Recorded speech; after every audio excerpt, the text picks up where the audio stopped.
নমস্কার, সকলকে Utpal shade word চ্যানেলে স্বাগত। আমরা শিখছি সাবজেক্ট ভার্ব এগ্রিমেন্ট, যে ভার্বের উপযুক্ত ব্যবহার নিয়ে আমরা ডিটেলসে আলোচনা করছি। আমি অলরেডি ভার্বের উপযুক্ত ব্যবহার নিয়ে 4টি ভিডিও আপলোড করেছি। সেখানে am is are, was were, be, being, been এবং হ্যাজ হ্যাভের ব্যবহার নিয়ে ডিটেলস আলোচনা করেছি। সেই ভিডিওগুলো যদি তোমরা দেখে না থাকো, তাই তোমাদের জন্য আমি ডেসক্রিপশন বক্সে সেই ভিডিওগুলোর লিঙ্ক দিয়ে দিচ্ছি, তোমরা অবশ্যই তোমাদের সময় মতো দেখে নিও। আজকে আমরা আলোচনা করব হ্যাডের ব্যবহার নিয়ে, যে হ্যাড ভার্বটা কোথায় বসবে। তাই তোমরা ভিডিওটা স্কিপ না করে অবশ্যই প্রথম থেকে শেষ পর্যন্ত দেখবে। আর যারা আজ আমার চ্যানেলটা প্রথম দেখছো বা চ্যানেলটা এখনো সাবস্ক্রাইব করোনি, তারা অবশ্যই চ্যানেলটা সাবস্ক্রাইব করে পাশে থাকা বেল বাটনটা প্রেস করবে, যাতে পরের ভিডিওগুলো আপলোড করার সাথে সাথে তোমাদের কাছে নোটিফিকেশন পৌঁছে যায়। চলো শুরু করা যাক আজকের বিষয়, হ্যাডের ব্যবহার। দেখো, প্রথমে আমরা জানবো হ্যাডটা কি ধরনের ভার্ব। যে মনে রাখতে হবে, হ্যাড বেসিক্যালি বা প্রাইমারিলি কিন্তু অক্সিলারি ভার্ব, কিন্তু এরা যখন বাক্যে একা বসে তখন মেন ভার্বেরও কাজ করে। যে হ্যাড বেসিক্যালি বা প্রাইমারিলি হচ্ছে হ্যাভ ভার্ব, হ্যাভের পাস্ট ফর্ম হচ্ছে হ্যাড এবং পাস্ট পার্টিসিপল। যেমন ধরো ডু, ডুটা হচ্ছে বেস ভার্ব, ডু ভার্বের প্রেজেন্ট ফর্ম হচ্ছে মানে V1 ফর্ম হচ্ছে ডু, পাস্ট ফর্ম হচ্ছে ডিড, আর পাস্ট পার্টিসিপল V3 ফর্ম হচ্ছে ডান। তেমনি হ্যাভটা হচ্ছে বেস ভার্ব, হ্যাভের প্রেজেন্ট ফর্ম হচ্ছে হ্যাজ এবং হ্যাভ, পাস্ট ফর্ম হচ্ছে হ্যাড, আর পাস্ট পার্টিসিপল হচ্ছে হ্যাড। তাহলে আমরা অলরেডি হ্যাজ এবং হ্যাভের ব্যবহার নিয়ে ডিটেইলসে আলোচনা করেছি। আজকে আমরা হ্যাড এর ব্যবহার নিয়ে, অর্থাৎ হ্যাভ ভার্বের V2 ফর্ম এবং V3 ফর্মের ব্যবহার নিয়ে ডিটেইলসে আলোচনা করব। তাহলে বেস ভার্ব হচ্ছে হ্যাভ, তার পাস্ট ফর্ম এবং পাস্ট পার্টিসিপল ফর্ম হচ্ছে হ্যাড। তাহলে এখন জানলাম হ্যাডটা কি ধরনের ভার্ব। যে বেসিক্যালি বা প্রাইমারিলি অক্সিলারি ভার্ব, এরা মূলত অক্সিলারি ভার্ব, কিন্তু বাক্যে যখন একা থাকে তখন এরা মেন ভার্বের মতো কাজ করে।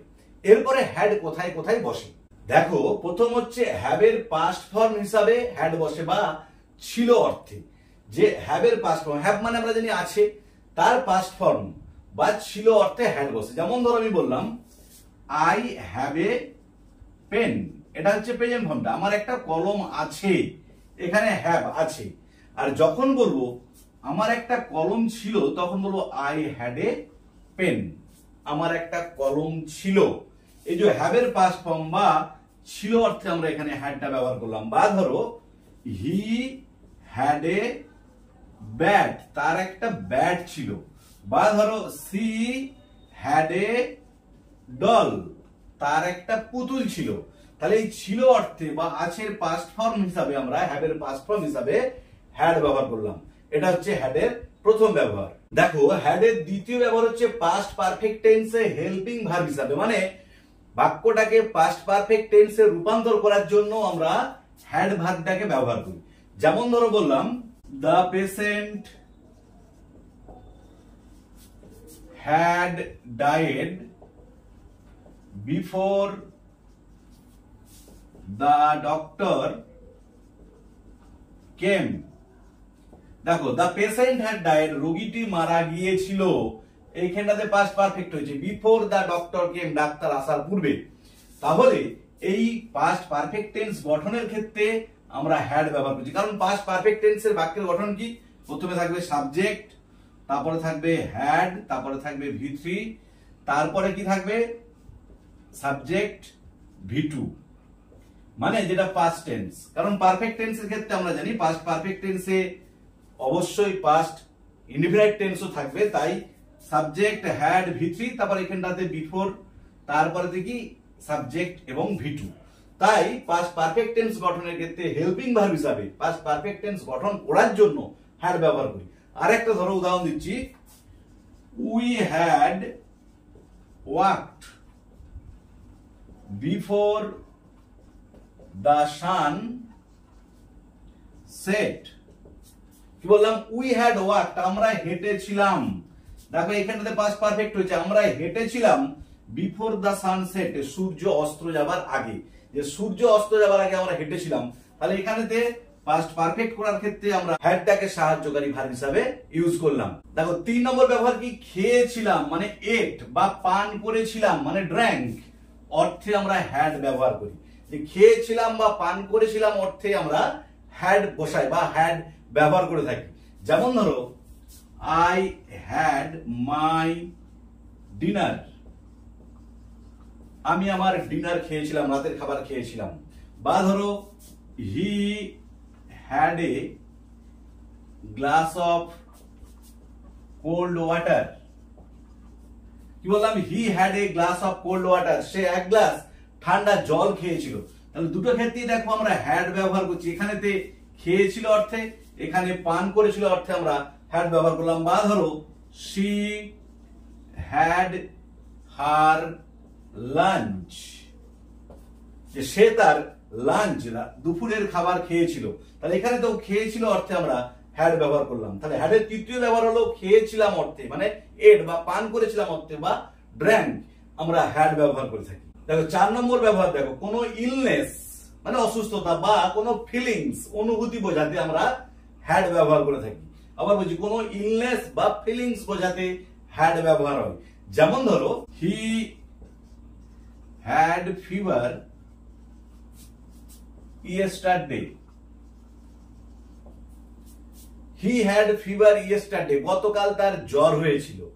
বা আই হ্যাড হেডেক, যে আমার মাথা ব্যথা হয়েছিল। তাহলে দেখো এখানে কি হচ্ছে, illness, had fever, had headache, সেক্ষেত্রে আমরা হ্যাড ব্যবহার করলাম। বা ধরো I had an idea, I had an idea, আমার একটা ধারণা ছিল। শি হ্যাড এ ডাউট, তার একটা সন্দেহ ছিল। দেখো ডাউট সন্দেহ, একটা ফিলিংস, আইডিয়া ধারণা, এটা একটা ফিলিংস, এগুলো বোঝাতে আমরা হ্যাড ব্যবহার করছি। তাহলে কোনো ইলনেস বা ফিলিংস বোঝাতে আমরা হ্যাড ব্যবহার করে থাকি। দেখো 5 নম্বর ব্যবহার কি, অতীতে কোনো কাজ করতে হয়েছিল বোঝাতে আমরা হ্যাড টু ব্যবহার করি। আবার বলছি অতীতে কোনো কাজ করতে হয়েছিল সেটা বোঝাতে আমরা হ্যাড টু ব্যবহার করে থাকি। যেমন ধরো I had to return home, কি বললাম, I had to return home, আমাকে বাড়ি ফিরতে হয়েছিল। এই যে কোনো কাজ করতে হয়েছিল বোঝাতে আমরা হ্যাড টু ব্যবহার করি। বা ধরো he had to go there, he had to go there, তাকে সেখানে যেতে হয়েছিল। এই যে অতীতে কোনো কাজ করতে হয়েছিল, যেতে হয়েছিল, আমাকে ফিরতে হয়েছিল, তাই অতীতের কোনো কাজ করতে হয়েছিল বোঝাতে আমরা হ্যাড টু ব্যবহার করে থাকি। দেখো পরের ব্যাপারটা দেখে নাও হ্যাডের, যে রিপোর্টেড স্পিচ যদি পাস্ট টেন্সে থাকে, সেটাকে যখন আমরা ইনডাইরেক্ট স্পিচ করব সেক্ষেত্রে আমাদেরকে হ্যাড ব্যবহার করতে, কারণ আমরা জানি রিপোর্টেড স্পিচ পাস্ট টেন্সে থাকলে সেটাকে ইনডাইরেক্ট স্পিচ করার সময় পাস্ট পারফেক্ট করতে হয়, যদি না চিরসত্য, ঐতিহাসিক সত্য বা কোনো বৈজ্ঞানিক সত্য বা গাণিতিক সত্য বোঝায়, এবং রিপোর্টিং ভার্বটা যদি প্রেজেন্ট টেন্স বা ফিউচার টেন্সে না থাকে, সেক্ষেত্রে রিপোর্টেড স্পিচটা পাস্ট টেন্সে থাকলে ইনডাইরেক্ট স্পিচ করার সময় আমাদেরকে পাস্ট টেন্সটাকে পাস্ট পারফেক্ট করতে হয়, তখন আমাদেরকে হ্যাডটাকে ব্যবহার করতে হবে। আর ন্যারেশন চেঞ্জের উপর আমি অলরেডি ভিডিও আপলোড করেছি, সেখানে আমি ডিটেলসে দেখিয়ে দিয়েছি কিভাবে ন্যারেশন চেঞ্জ করতে হয় প্রত্যেকটা টেন্স ধরে ধরে এবং প্রত্যেকটা সেন্টেন্স ধরে ধরে। যারা ভিডিওগুলো দেখোনি তারা অবশ্যই দেখে নিও, আমি ডেসক্রিপশন বক্সে লিংক দিয়ে দিচ্ছি। যেমন ধরো she said,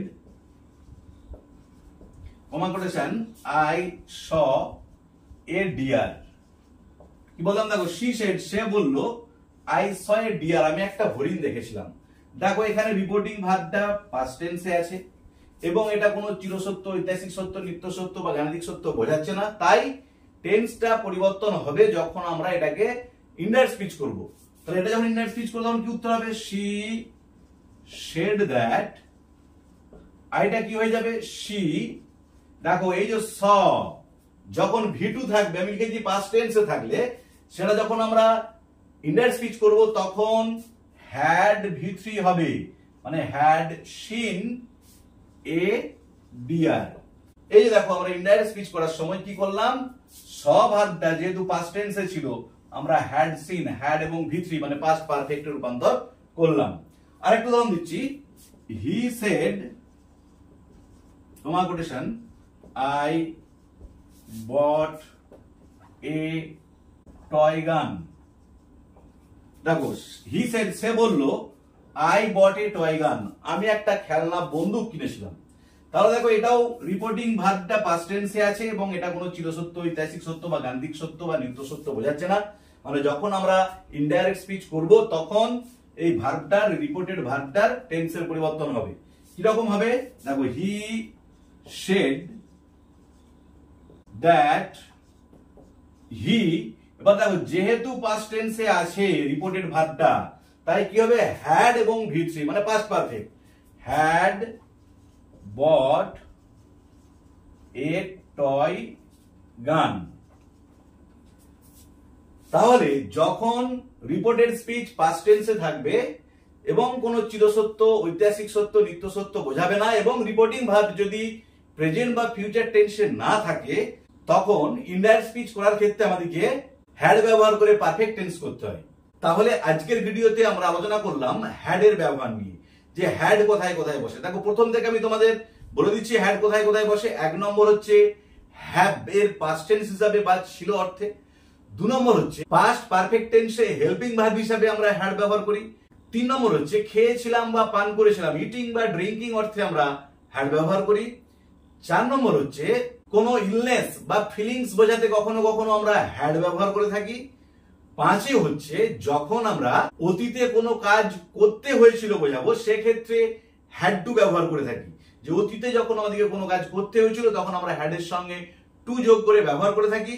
আর 6 নম্বর হচ্ছে যখন আমরা নারেশন চেঞ্জ করি, অর্থাৎ ডাইরেক্ট স্পিচ থেকে ইনডাইরেক্ট স্পিচ করি, রিপোর্টেড ভার্ব যদি পাস্ট টেন্সে থাকে, সেক্ষেত্রে যদি কোনো চিরসত্য, ঐতিহাসিক সত্য বা গাণিতিক সত্য না বোঝায়, তখন আমরা ইনডাইরেক্ট স্পিচ করার সময় রিপোর্টেড ভার্বটার হ্যাড ব্যবহার করি এবং V3 ফর্ম করি। তাহলে এই 6টি হলো হ্যাডের মূল ব্যবহার। ভিডিওটি যদি ভালো লেগে থাকে অবশ্যই লাইক, শেয়ার, কমেন্ট করে জানাবে।